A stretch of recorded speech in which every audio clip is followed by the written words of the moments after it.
what are the subjects that you need to study in corporate law to start your career as a Yes. corporate lawyer. So you need to Yes. know Foreign Exchange Management Act. So Companies Act goes without saying, right? Then there are certain rules uh, to the Companies Act which are very important, like companies shares and debenture rules. uh, then there are more rules. There are rules relating to buyback. uh, so if you go through the whole set of companies rules, you will find that there are two or three which are, you can go through all of them through the index, but there are two or three which will keep recurring all the time. Okay, now those are like company shares and debentures rules keeps recurring all the time, and it has a lot of important modalities. These are not taught in college. Only the act is usually focused upon. That becomes important. Foreign Exchange Management Act. Now the act is not that big, but which are the important rules? The rules that actually talk about issuance of shares, okay, or transfer of shares. So there's a specific FEMA regulation that talks about that. There is the All of that is now much more easily available in the consolidated FDI policy. You can use that. Okay. Then RBI regulations on external commercial borrowing. Okay, that you need to understand. And in fact, if you go through some of the introductory part of, let's say, the consolidated FDI policy, you will also come to know how these different regulators work. Like there is a parent act, within that there are regulations, and within the regulations there are these circulars which are issued by RBI. Now to know the legal setup, that what precedes, what is the overarching framework within which something exists, that adds a lot of value, because you will know sometimes that the circular tends to go a little more general and the act doesn't allow it. Then you know that this is illegal actually. Okay, now having that understanding really matters when you're at a senior level as a corporate lawyer. Okay, so we went through FEMA. um, for banking and finance, you can go through the act, but so Banking Regulation Act has certain provisions, but then there's the RBI Act. But Banking Regulation Act has certain technical provisions on how banking companies work and how much of shares within a banking company someone can hold. But you need to move on more to the regulations.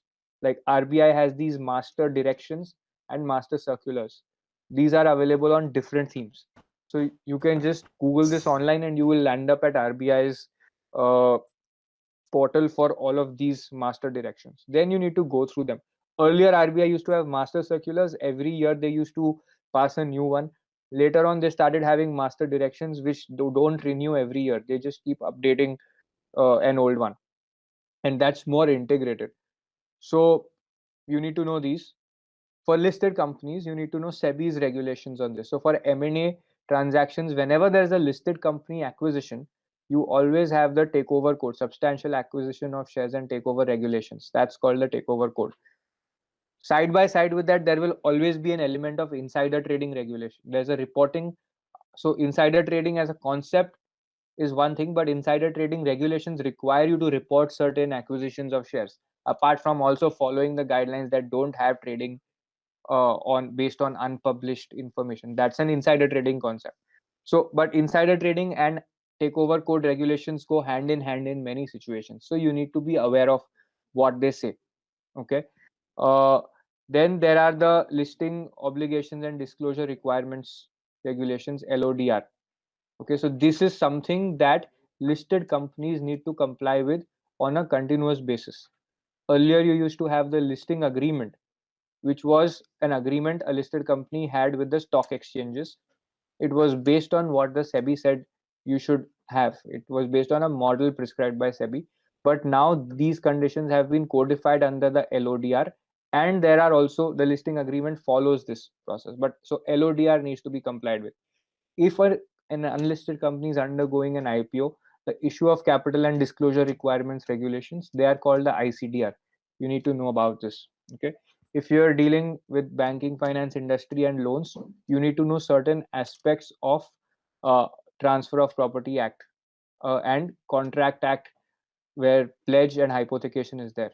You need to know how a pledge is enforced, how a hypothecation is enforced. Should there be a claim for foreclosure or not? I'm using some of these technical terms because you may have studied this even if you're a first or second year law student in Contract Act or in Transfer of Property Act. In banking, mortgage concept around mortgage, types of mortgages and how to enforce a mortgage and is very important. And there are certain sections in the Transfer of Property Act around 67, 69, where it is written that by contract you can actually waive off certain provisions, uh, and you can directly appoint a receiver without going to court. So you need to, so those provisions get excluded in a lot of loan agreements because they allow you to exclude their application. You need to know of those provisions. Okay. Now, actually, in sum and substance, this is like 80% of the stuff you will come across day in and day out. Now, the trick is to actually understand these instruments when you go through them, and to be able to uh, like sift through and use the knowledge when required. Assimilating it is not easy because it's unstructured. Okay. But yeah, I hope this helps.